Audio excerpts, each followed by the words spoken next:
Welcome to the debate. We are opening the file on the Venezuela crisis today, but we have to immediately confront the premise of the report we're analyzing. It argues that this is not some localized political conflict, but evidence of a systemic, almost biological decomposition, the necrosis of the U.S. empire itself. It's a shocking thesis. And I agree, if you focus just on left versus right politics, you entirely miss the point. The report insists on what it calls radical depolitization, which, forces us to look at this through a very different lens, a lens of force factors and the biology of empires. We have to. Otherwise, we just see the political noise and we miss the systemic pattern entirely. So the debate today is really about methodology. Do we view this as a simple political failure, or do we have to adopt this biological mandate? I'll be arguing for the validity of the strategic collapse, the loss of the perimeter, as proof of this decay. And I'll be focusing on the brutal, just irrefutable evidence that confirms the system's failure from within. Specifically, its technical and financial self-sabotage. Okay, let's start with the metaphor of collapse. The report's language is simple, but frankly, devastating. Ripe, overripe, and rotten. Washington's entire strategy was based on a kind of intellectual hubris, this law of political gravity. We just waited. We waited for the fruit to ripen and simply fall under its own weight, assuming that economic pressure would be enough. They waited for it to fall, but they completely ignored basic organic limits. That was the gravity trap.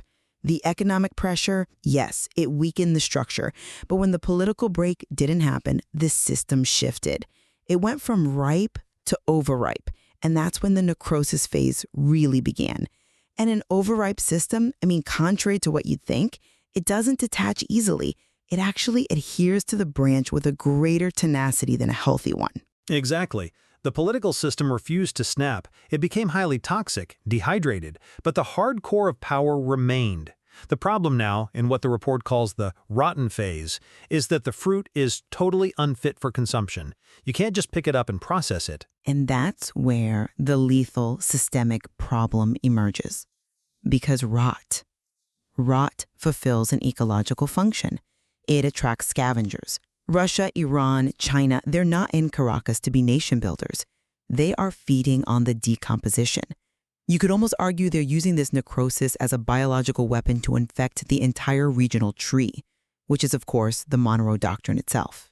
So the failure wasn't just diplomatic or economic. It was a profound failure to understand the limits of an organic system. Yes. And that failure leads directly into the catastrophic evidence laid out in the energy sector. The system literally committed energy suicide because its geopolitical ideology clashed catastrophically with physical chemistry. The data on this is staggering. We have been operating under this profound institutionalized delusion about energy independence. Yes, the U.S. is pumping millions of barrels a day thanks to the shale revolution. But that product, light sweet crude, that's the champagne. It's chemically light. It's perfect for gasoline production. But when you look at the actual infrastructure, that champagne creates a critical problem. The gigantic industrial heart of the U.S. energy complex, these massive Gulf of Mexico refineries in places like Port Arthur, Pasadena, they were calibrated decades ago. Billions of dollars were invested to process the cheapest, densest oil available. They were built for sludge. Heavy sour crude. We're talking about viscous, black, high-sulfur oil. And this heavy fraction, it isn't optional. It is absolutely indispensable for a modern industrial state. You need that heavy molecular structure to get the volumes of diesel for shipping and transport, jet fuel for the Air Force, and, asphalt for every single highway. So here it is, the champagne and sludge paradox. The U.S. has a massive, unusable surplus of light crude that it has to export, even as its most vital industrial complex is starving for heavy oil. It's a complete structural mismatch in the supply chain. Right. Historically, we relied on 3 geopolitical arteries for that heavy oil. Mexico's supply is collapsing geologically. Canada's tar sands are slow and logistically complex with all the pipeline issues.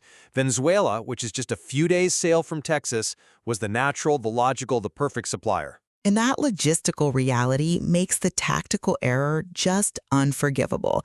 When Washington sanctioned PDVSA, the goal was political, sure, but the effect was pure self-inflicted asphyxiation. They didn't just block a regime's bank accounts, they put a tourniquet on the blood supply of their own Gulf industrial complex. And the strategic contradiction became obvious almost immediately. We refused to buy Venezuelan crude out of, geopolitical pride, yet our refineries couldn't function without heavy oil. And the shocking result, which most people still don't grasp, was that before 2022, the U.S. had to buy heavy Russian crude to keep those Gulf refineries running. We were effectively financing Putin's state. The depth of that strategic idiocy it's still not fully appreciated. I agree. And then it gets worse. Once the Ukraine war sanctions hit, the U.S. simultaneously removed Russia, its emergency supplier, after it had already blocked Venezuela, its natural supplier. We just destroyed our own capacity to control the price of diesel and created an energy vacuum now immediately filled by our competitors. That tactical energy failure, that's what created the conditions for the financial death of the system. That tactical energy failure is absolutely what moved the analysis from just Caracas to the global financial system, centered now on Riyadh and Abu Dhabi. We're now talking about the end of the 1945 USS Quincy Pact. That pact, FDR and King Abdulaziz ibn Saud on a warship, it guaranteed U.S. military security in exchange for oil sales exclusively in dollars.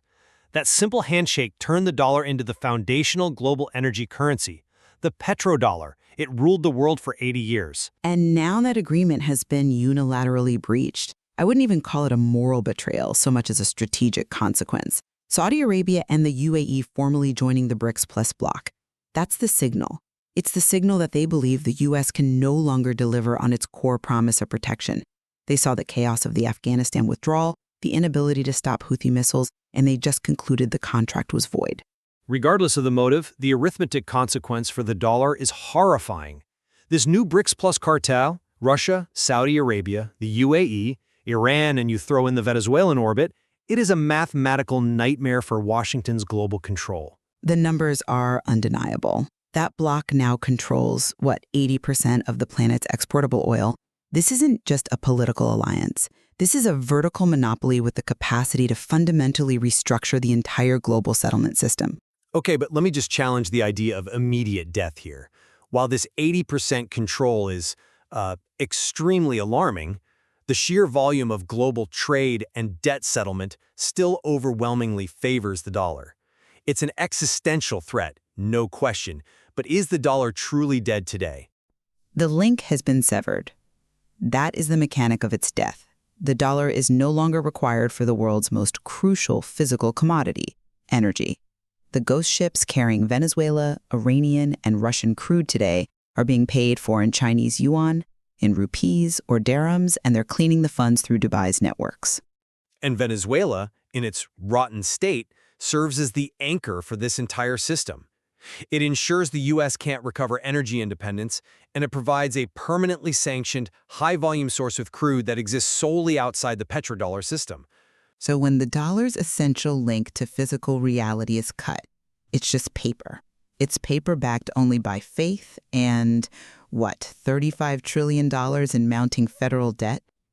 The financial vulnerability is acute. Which brings us to the war room and the final evidence of necrosis, the military checkmate. And here we have to invoke John Mearsheimer's central thesis: a great power's supreme objective is regional hegemony. You never, under any circumstances, allow a peer competitor into your backyard. I agree. It's the fundamental rule. But the U.S. initiated this crisis through its own strategic blindness. The continued expansion of NATO was the suicidal mistake Mearsheimer predicted. If you perpetually apply pressure on Russia's strategic border, the bear is going to respond asymmetrically. And the asymmetric response is textbook. You place missiles near my strategic zone, let's say Eastern Europe. I place missiles near your most vulnerable strategic asset, the Caribbean. And to really grasp the severity of this, we have to look at the geography. The Gulf of Mexico and the Caribbean Sea are, well, the report correctly defines them as the American Mediterranean. This is the nation's economic jugular. It's the vascular system of the U.S. economy. The Mississippi River system is the aortic artery. All of that colossal flow of goods, agriculture, refined energy products, industrial parts, it all empties out into the Gulf. And the single terrifying fact is that 60% of total maritime U.S. exports must pass through that bottleneck. For 2 centuries, this has been an unchallenged geopolitical sanctuary. And now it is challenged. It's challenged by the A2AD doctrine, anti-access area denial. And this isn't about invasion. It's about control. They don't need thousands of troops. They just need the precise capacity to shut down that shipping channel. They do not need to invade Florida. All Russia or China needs is a credible capacity to deploy advanced A2AD capabilities. Hypersonic missile batteries like the Zircon, or long-range air defense systems like the S-400, the S-500, on the Venezuelan coast or on La Orchila Island. A capability like that holds the entire U.S. economy hostage. If you shut down commercial maritime traffic in the Gulf for just a week, you paralyze the entire country. The strategic conclusion is inescapable. The Monroe Doctrine has been quartered. The hostile power is now sitting inside the perimeter, pointing a weapon at the core economic engine. The systemic necrosis is confirmed across energy, across finance, and now perimeter security. The evidence is. It's overwhelming. But we have to shift the focus now, just as the report compels us to in its conclusion.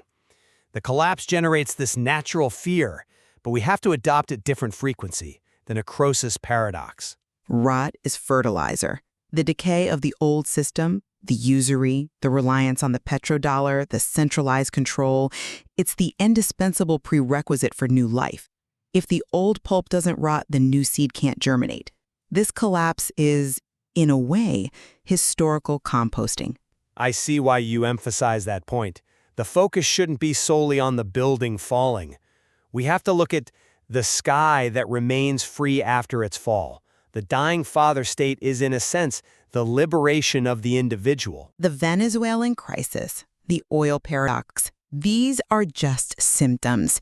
They create the system's deafening death rattles, the noise of the sunset. And that noise is specifically designed to paralyze us into seeking security instead of freedom. But that noise, it masks the sound of chains breaking. The Monroe Doctrine is dead. Guaranteed financial and physical security is an illusion. And that reality, it forces us toward individual sovereignty. We have to foster self-management. We have to recognize the opportunity in the decay.